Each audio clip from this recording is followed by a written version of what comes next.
ஏற்கனவே நடைபெற்ற தேர்தல் போதே இதை செய்ய வேண்டும் என்று எண்ணினோம். இப்போது சென்னை மாநகராட்சி என்று எடுத்துக்கொண்டால் 90 லட்சம் மக்கள், 89 லட்சம் மக்கள் இருக்கிறார்கள். 89 லட்சம் மக்களில் 200 வார்டுகள் இருக்கிறது. அப்படி வருகிற போது ஒரு வார்டுக்கு 40,000 இருக்கிறது. ஒரு வார்டிலே 15,000 வாக்காளர் இருக்கிறார்கள். அதையெல்லாம் நிறைவு செய்து ஒரு வார்டுக்கு இவ்வளவுதான், அந்த மக்கள் தொகை அடிப்படையில் ஒரு வார்டுக்கு இவ்வளவு என்று சொல்லி அனைத்து வார்டுகளையும் அதிகப்படுத்தி மக்கள் பிரதிநிதிகளை கூட்டுவதற்காக அதிகப்படுத்துவதற்காக அந்த பணியும் தொடர்ந்து நடைபெறும். எனவே வருகிற போது அடுத்த முறை போட்டியிடுகின்ற இடங்கள் ஒவ்வொரு நகராட்சியிலும் நீங்கள் பார்த்தால் ஒவ்வொரு நகராட்சியிலும் அதை சீர் செய்து ஒரே அளவிலே ஒரு உறுப்பினர் தேர்ந்தெடுக்கப்படுகிறார் என்று சொன்னால் 15,000 வாக்குகள் மட்டுமே அவருக்கு இருக்க வேண்டும், 20,000 வாக்குகள் மட்டுமே இருக்க வேண்டும்.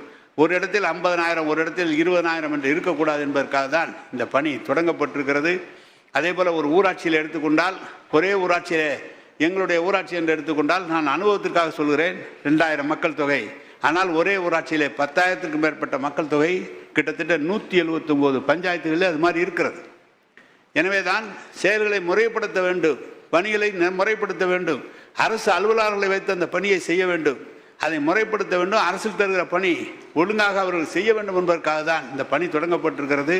எனவே இந்த தேவை எங்கள் கன்னியாகுமரியிலிருந்து நிறைய கோரிக்கைகள் வந்திருக்கிறது. எங்களது சேர்க்கக்கூடாது என்று நேரடியாக எங்களிடம் சொன்னார்கள். உங்களுக்கு விருப்பமில்லை என்று சொன்னால், உங்களுடைய தேவையில்லை என்று சொன்னால் அதை எடுக்க வேண்டிய அவசியம் இல்லை. அது ஒன்றும் எங்களுடைய கட்டாயம் இல்லை. ஒரு பஞ்சாயத்தில் உங்களுக்கு 4,000 வாக்குகள் இருக்கிறது என்று வைத்துக் கொள்ளுங்கள். பஞ்சாயத்தை 2ஆக பிரித்து விடுவார்கள். அந்த பஞ்சாயத்தை 2ஆக வரும். ஒன்றிய அரசிலிருந்து வருகிற நிதி வருகிறது என்று சொன்னால் அதை அவர்களுக்கு கிடைக்கட்டும். எங்களுக்கு உண்டு, அதில் ஒன்று எங்களுக்கு ஆட்சேபனை இல்லை. அதனால்தான் நம்ம பிரின்ஸ் சொல்வதை அவருடைய துப்புரவு பணியாளர்கள் பற்றி சொன்னார்கள். அதே போல டாய்லெட் போர்டில் இருக்கிற பைப்புகளை எல்லாம் மாற்ற வேண்டும் என்று சொல்லியிருக்கிறார்கள்.